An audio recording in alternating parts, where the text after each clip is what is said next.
Joining us on the Mercedes-Benz Vans phone line is one of our favorites. It's been a while. When was the last time Patrick Peterson was on this program? I think last time he called in, he was on the golf course, actually. Let's see where he is right now. Joining us from the Minnesota Vikings, fresh off a Thanksgiving night win against the New England Patriots from your NFC North leading Minnesota Vikings, Patrick Peterson. How you doing, Patrick? I'm doing great. Yourself, Rich? Are you golfing now? Where are you? Nah, I'm in my car right now, heading back to the facility, and the road is white as ice. That's right. Now, that's a very stupid thing for me to say. Clearly, when you were in Arizona, we could talk about playing golf on November 30th. Right. That ain't happening right now for you. Nah, that's definitely not happening here in Minnesota. What a dumb question for me to start with right now. What a dumb way for me. Of course you're not playing golf. It's not dumb questions, Rich. Just not playing golf. So do you do any winter sports? Are you a winter sports guy at all, Patrick? I am not a winter sport guy at all, but Rich, I did. Yes. You know, PlayStation just did. Sony just sent me over a PlayStation. I did just get the new Tiger Woods golf game. Oh, and I'm pretty legit right now. My handicap on there is a -5 right now. So you're giving 5 shots back to the virtual course? Is that what you're saying? Yeah, no doubt about it. No doubt about it. Every ball is down the fairway. I just got to work on the putting. Okay. Well, as you know, that's the key. That's the key, whether it's virtual or real. Oh my gosh! So it is. How was the Thanksgiving? When was the last time you played on Thanksgiving? Is that a first for you too? Yeah, this was a first for me, and the day was kind of the same as it's been in the past because we had the later game. Mm-hmm. So I, got home around 11, and we had meetings in the morning. Had a little Thanksgiving lunch around 12:30ish. Okay. Didn't eat too crazy because I'm not a real big eater on game day. Don't want to be too heavy. And we all know what Thanksgiving food can do after a couple hours. So I didn't want to indulge too much. So I did have a plate. The wife did an amazing job of whipping up the Thanksgiving dinner. We had stuffing, we had turkey, we had some mac and cheese, we had some yams, we had a little bit of everything. But I had to go on a little bit on the light side. But after the game, Rich, yes, sir, I dug in. What'd you do? Well, wait, hold on a minute. So, you had a midnight dinner plate? Is that what you did? Oh yeah, a big one too. Oh, you also had the turkey leg, right? You got the turkey leg. Yes, and I had the turkey leg before I got home to have the wife's turkey leg. So, how was the NBC turkey leg? Was it properly cooked? What do you got? What happened? It was properly cooked, but it was a little bit on the dry side. So, coming from a chef, Chef P2, I think they need to do a little bit of take the cooking time up a little bit. Don't cook it so early. Did you just refer to yourself as Chef P2? Did I just hear that? Yeah, Rich. I can really throw down, Rich. I really can. All right, give it. What's the dish? If I come over to the Peterson house, what do you got? What do we got? Man, honestly, Rich, I make whatever you feel like eating. Oh, really? Ooh. Really? Well, I'm lucky for you. I don't have very. I'm not a spice guy. So I can get you so you'll be good with a ham and cheese sandwich. Then? Well, not exactly ham. Certainly not on Friday night for me, Patrick. But I mean, I'm not. I know you spent time in Baton Rouge. I'm not really a spice guy. Yeah. I'm not that guy. I'm straight up. I'm like a Thanksgiving dinner is really, that for me is right. That hits us. Italian food. Can you cook? What do you got? Man, I'm a master of pasta, man. I just made a pasta last night that was so good. I had to bring it in to some of the people at the staff to try it. Well, hold on a second. When you say pasta, though, I mean, are you making it from scratch? Or you're just boiling water and putting it in a pot? No. I mean, what do we got? So when I'm home, when I'm back home, because I'm in Minnesota now. When I'm home, yes. I do make my own pasta. Impressive. But when I'm here, I did boil my water, but I made my own sauce. Oh, what's the sauce? What is it? I made a little Mardi Gras sauce last night. So it had a little lemon, a little white wine, had a little scallops in there, green onions, a little garlic, little I had some cream, some heavy whipping cream in there to make the white sauce. Man, hey, I got it, man. Well, speaking of white and sauce, ready for the turn here? Mike White and Sauce Gardner are coming to town. Wow. How about that? Well done. They are. What do you think? I set you up for that one. Yes.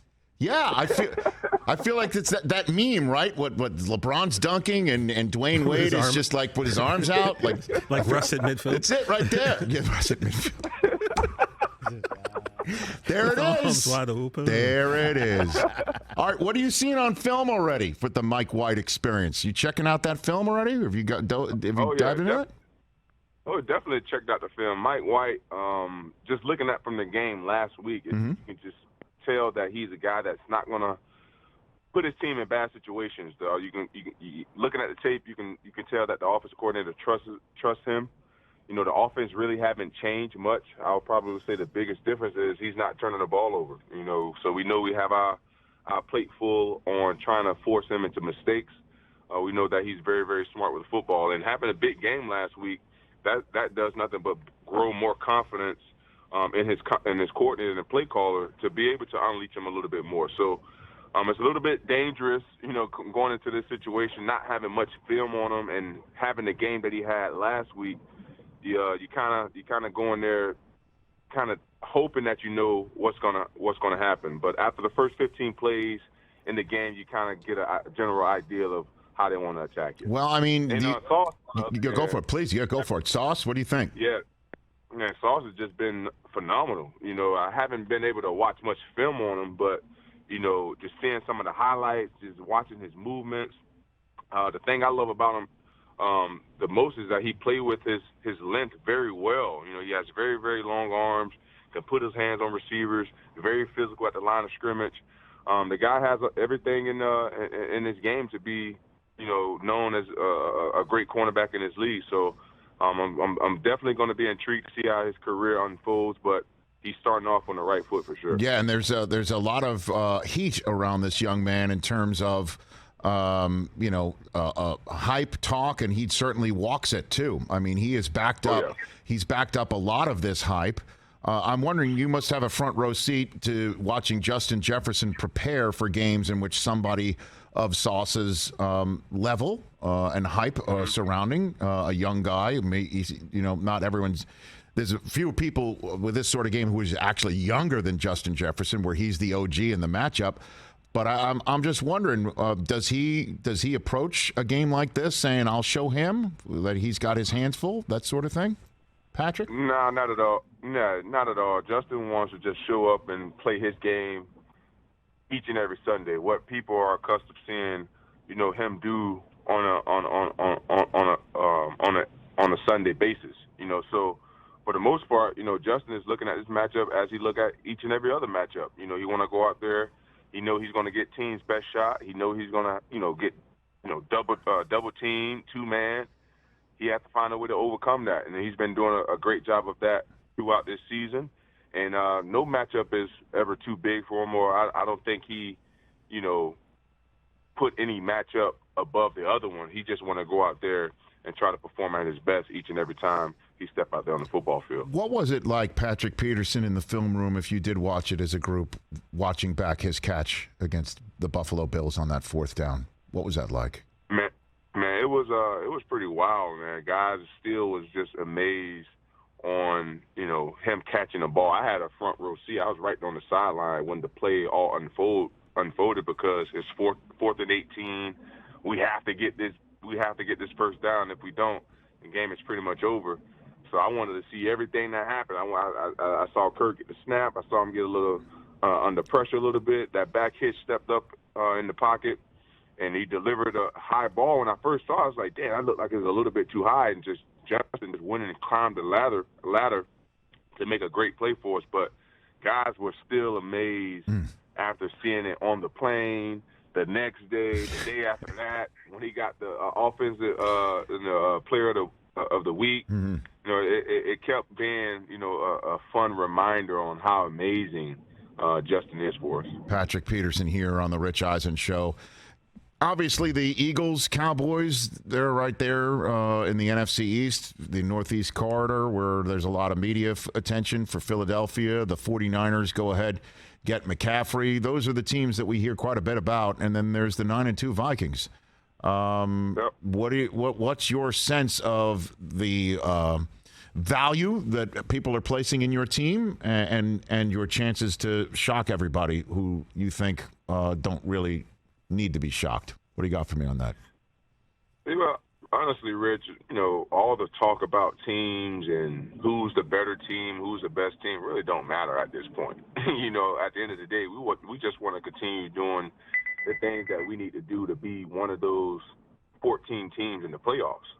Then from there, all bets are off, because you can go back year after year after year after year, the number one teams that's been, guys who've been predicted to win Super Bowls haven't won the Super Bowls. Like last year, nobody even thought the Bengals would make the playoffs. The year after that, nobody thought that, Tennessee would continue to put on the run that they've been putting on. Nobody's been talking about them for years, and they've been in, two or three NFC, one NFC championship, winning season every year.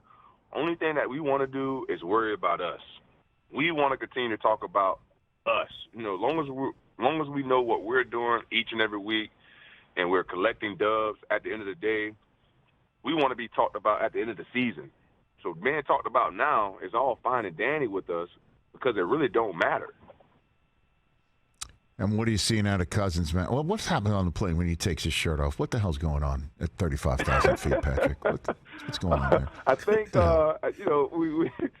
we wanted to kind of up each and every one that we did. I think we kind of ran out of options now, so I don't know what's going to happen. I love it. Well, it's a good thing you're home, man. You don't have to try, on the plane. Let me see your next road game. You're at Detroit. I don't know if you bust there. Hold on a minute. Yeah, and then at Green Bay, at Chicago. Okay. Maybe you don't have to worry about many plane flights at all on that front. Yeah, we don't have to worry about many plane flights, but at the same time, it's going to be cold in those places, so we don't want to catch any pneumonia or anything like that. Yeah, shirts on, man. It's a shirts on situation from here on out. I agree with you. Yeah, no doubt about it. But it does seem like you guys love him. It does seem like you guys rally around Kirk Cousins, Patrick. It looks like it to me. Yeah, man. Kurt is the man, man. And it's just the way he carries himself and the way he just fit right in as one of the guys. It goes a long way because, I played, you could been on a bunch of teams to where the quarterback is the quarterback. He's not participating in some of the team, functions or and things like that, as far as taking his shirt off, putting a bunch of chains on. You just don't see that, around the league. And Kirk, he understands how much, he means to us and how much we love to see him come out of his shell as well. It just makes it that much more fun. So it's just let's say Kirk Cousins has a birthday party at his house, right? How many guys show up to his birthday party? Patrick, what do you think? Oh, everybody's showing up. and if Kirk's inviting everybody to the party, everybody's showing up. Okay. Sure. All right. Okay. Wow. Just want to know. Did you hear that story out of Denver? Did you hear about that story, Patrick? You must not have. What happened? I heard someone reference to it. Was it no one came to us? Well, not no one. Well, apparently only not half. everybody. Not everyone. A half full. Let's be positive. His party was half full of his teammates. Half yes. of 53. That's a lot of people. When did he have it? He had it on a Monday or Tuesday? He had it on an off night. Tuesday. Off night. Yeah, yesterday. Off night. So Tuesday, so people got to wake up on Wednesdays.